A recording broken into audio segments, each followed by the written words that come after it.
मेरा मुअज़्ज़ज़ मेहमान सुने हो, थोड़ी जी तवज्जो करनी है। शेर कीमती होंदे ने ते तुसीं थोड़ा जिहा ना अपने ध्याने ना लगे करो, कुछ इधर तवज्जो कीता करो।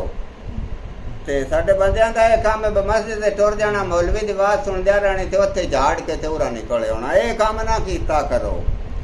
ओ मैं गुनहगार, तू रहीम करीम रब है। मैं गुनहगार ते तू रहीम करीम रब है।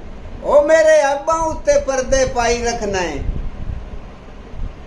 मैं एडा पाक नमाजी कोई नहीं। मैंने 3 टाइम तो रोजी घर पढ़ाई रखना है। ते सानू नफसी दुश्मना घेर के रखा है। सानू नफसी दुश्मना घेर के रखा है ते मैनू उन्हां तू भी आप बचाई रखना है। अकरम कादरी रब साईं तेरी ज़ात दा शुक्र गुजार है। अकरम कादरी रब साईं तेरी ज़ात दा शुक्र गुजार है। ताई मेरे वर्गियां बेरंगियां रब रंग तो लाई रखना है।